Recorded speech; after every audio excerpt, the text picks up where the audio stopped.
Part 2, Chapter 2, The Flower of Utah.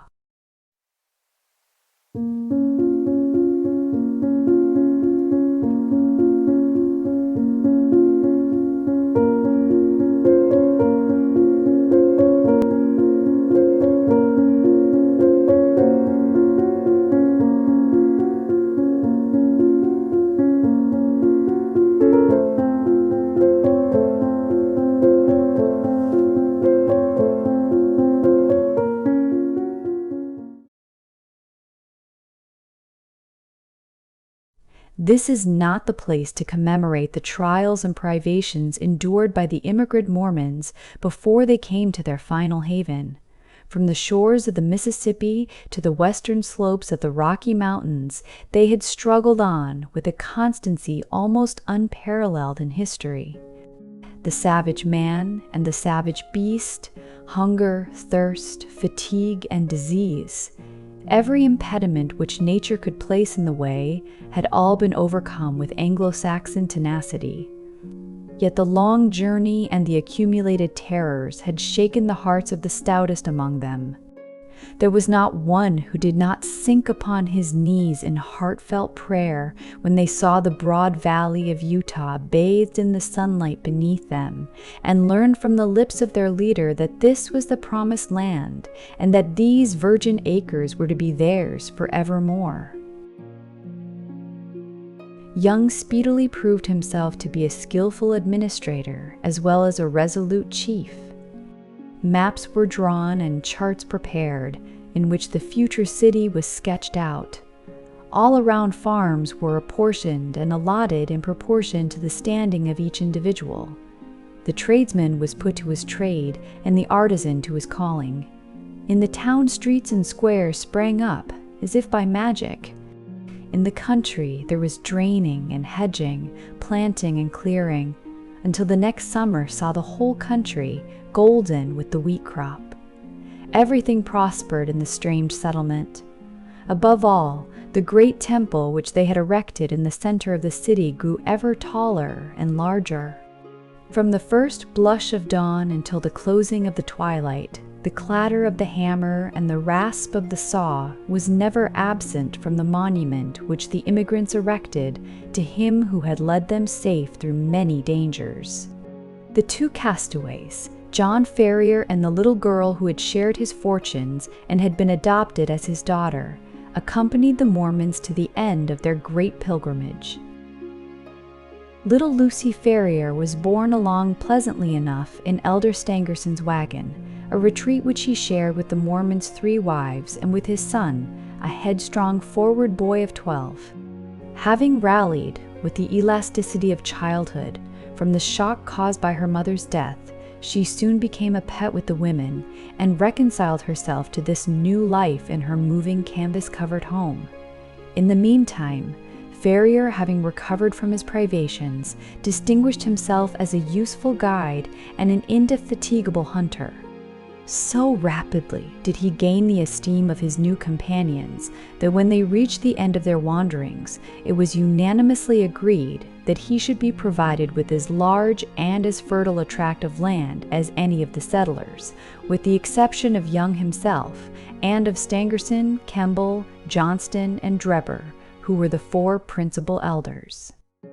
On the farm thus acquired, John Ferrier built himself a substantial log house, which received so many additions in succeeding years that it grew into a roomy villa. He was a man of a practical turn of mind, keen in his dealings and skillful with his hands.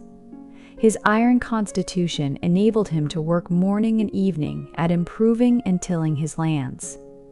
Hence it came about that his farm and all that belonged to him prospered exceedingly.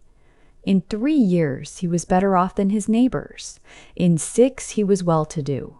In 9 he was rich, and in 12 there were not half a dozen men in the whole of Salt Lake City who could compare with him. From the great inland sea to the distant Wasatch Mountains, there was no name better known than that of John Ferrier. There was one way, and only one, in which he offended the susceptibilities of his co-religionists. No argument or persuasion could ever induce him to set up a female establishment after the manner of his companions. He never gave reasons for this persistent refusal, but contented himself by resolutely and inflexibly adhering to his determination. There were some who accused him of lukewarmness in his adopted religion, and others who put it down to greed of wealth and reluctance to incur expense. Others, again, spoke of some early love affair, and of a fair-haired girl who had pined away on the shores of the Atlantic. Whatever the reason, Ferrier remained strictly celibate. In every other respect, he conformed to the religion of the young settlement and gained the name of being an orthodox and straight-walking man. Lucy Ferrier grew up within the log house and assisted her adopted father in all his undertakings.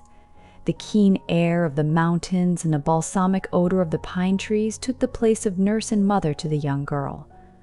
As year succeeded to year, she grew taller and stronger, her cheek more ruddy, and her step more elastic.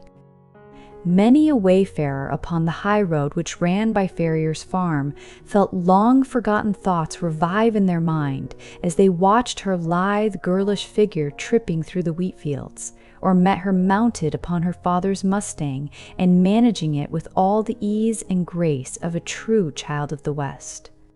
So the bud blossomed into a flower, and the year which saw her father the richest of the farmers left her as fair a specimen of American girlhood as could be found in the whole Pacific slope. It was not the father, however, who first discovered that the child had developed into the woman.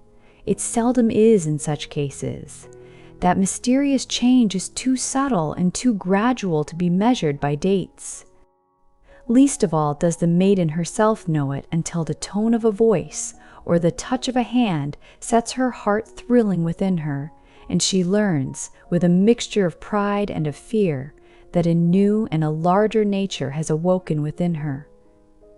There are few who cannot recall that day and remember the one little incident which heralded the dawn of a new life.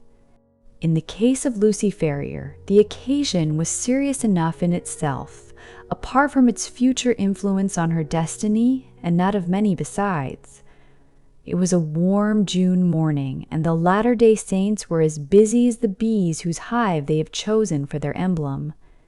In the fields and in the streets rose the same hum of human industry. Down the dusty high roads defiled long streams of heavily laden mules, all heading to the west, for the gold fever had broken out in California, and the overland route lay through the city of the elect. There, too, were droves of sheep and bullocks coming in from the outlying pasture lands, and trains of tired immigrants, men and horses equally weary of their interminable journey. Through all this motley assemblage, threading her way with the skill of an accomplished rider, there galloped Lucy Ferrier, her fair face flushed with the exercise, and her long chestnut hair floating out behind her. She had a commission from her father in the city, and was dashing in as she had done many a time before, with all the fearlessness of youth, thinking only of her task and how it was to be performed. The travel-stained adventurers gazed after her in astonishment, and even the unemotional Indians, journeying in with their pelties, relaxed their accustomed stoicism as they marveled at the beauty of the pale-faced maiden. She had reached the outskirts of the city when she found the road blocked by a great drove of cattle, driven by a half-dozen wild-looking herdsmen from the plains. In her impatience, she endeavored to pass this obstacle by pushing her horse into what appeared to be a gap. Scarcely had she got fairly into it, however, before the beasts closed in behind her, and she found herself completely embedded in the moving stream of fierce-eyed, long-horned bullocks. Accustomed as she was to deal with cattle, she was not alarmed at her situation, but took advantage of every opportunity to urge her horse on in the hopes of pushing her way through the cavalcade. Unfortunately, the horns of one of the creatures, either by accident or design, came in violent contact with the flank of the Mustang and excited it to madness.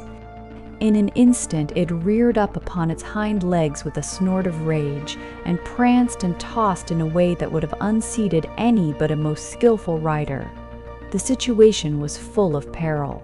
Every plunge of the excited horse brought it against the horns again and goaded it to fresh madness. It was all that the girl could do to keep herself in the saddle, yet a slip would mean a terrible death under the hooves of the unwieldy and terrified animals. Unaccustomed to sudden emergencies, her head began to swim, and her grip upon the bridle to relax. Choked by the rising cloud of dust and by the steam from the struggling creatures, she might have abandoned her efforts in despair, but for a kindly voice at her elbow which assured her of assistance. At the same moment, a sinewy brown hand caught the frightened horse by the curb, and forcing a way through the drove, soon brought her to the outskirts. "You're not hurt, I hope, miss," said her preserver respectfully. She looked up at his dark, fierce face and laughed saucily. "I'm awful frightened," she said naively. "Whoever would have thought that Poncho would have been so scared by a lot of cows?" "Thank God you kept your seat," the other said earnestly. He was a tall, savage-looking young fellow, mounted on a powerful roan horse, and clad in the rough dress of a hunter, with a long rifle slung over his shoulders. "I guess you are the daughter of John Ferrier," he remarked. "I saw you ride down from his house. When you see him, ask him if he remembers the Jefferson Hopes of St. Louis." "If he's the same Ferrier, my father and he were pretty thick." "Hadn't you better come and ask yourself?" she asked demurely. The young fellow seemed pleased at the suggestion, and his dark eyes sparkled with pleasure. "I'll do so," he said. "We've been in the mountains for 2 months and are not over and above in visiting condition." "He must take us as he finds us. He has a good deal to thank you for, and so have I," she answered. "He's awful fond of me. If those cows had jumped on me, he'd have never got over it." "Neither would I," said her companion. "You? Well, I don't see that it would make much matter to you anyhow. You ain't even a friend of ours." The young hunter's dark face grew so gloomy over this remark that Lucy Ferrier laughed aloud. "There, I didn't mean that," she said. "Of course, you are a friend now. You must come and see us. Now I must push along, or father won't trust me with his business any more." "Goodbye, goodbye," he answered, raising his broad sombrero and bending over her little hand. She wheeled her Mustang round, gave it a cut with her riding whip, and darted away down the broad road in a rolling cloud of dust. Young Jefferson Hope rode on with his companions, gloomy and taciturn. He and they had been among the Nevada mountains prospecting for silver, and were returning to Salt Lake City in the hope of raising capital enough to work some lodes which they had discovered. He had been as keen as any of them upon the business until this sudden incident had drawn his thoughts into another channel. The sight of the fair young girl, as frank and wholesome as the Sierra breezes, had stirred his volcanic, untamed heart to its very depths. When she had vanished from his sight, he realized that a crisis had come in his life, and that neither silver speculations nor any other questions could ever be of such importance to him as this new and all-absorbing one. The love which had sprung up in his heart was not the sudden, changeable fancy of a boy, but rather the wild, fierce passion of a man of strong will and imperious temper. He had been accustomed to succeed in all that he undertook. He swore in his heart that he would not fail in this if human effort and human perseverance could render him successful. He called on John Ferrier that night, and many times again, until his face was a familiar one at the farmhouse. John, cooped up in the valley and absorbed in his work, had had little chance of learning the news of the outside world during the last 12 years. All this Jefferson Hope was able to tell him, and in a style which interested Lucy as well as her father.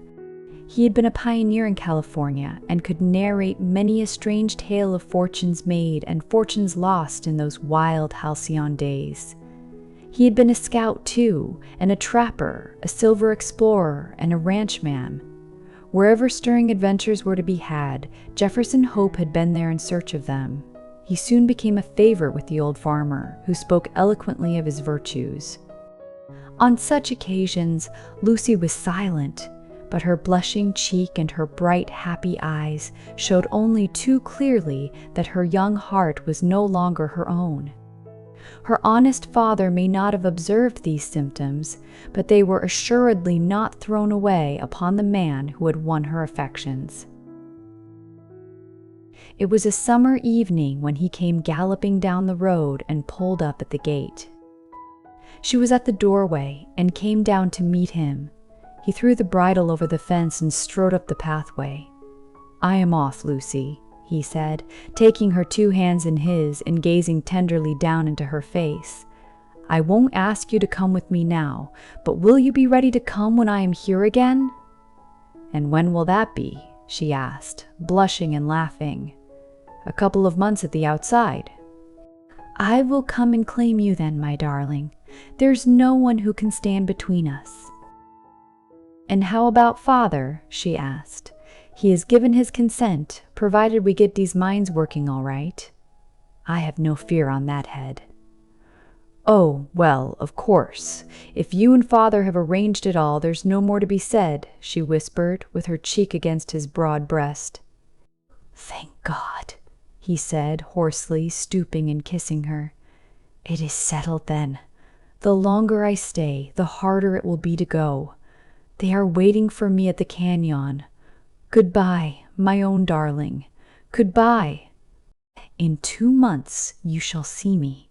He tore himself from her as he spoke, and, flinging himself upon his horse, galloped furiously away, never even looking round, as though afraid that his resolution might fail him if he took one glance at what he was leaving.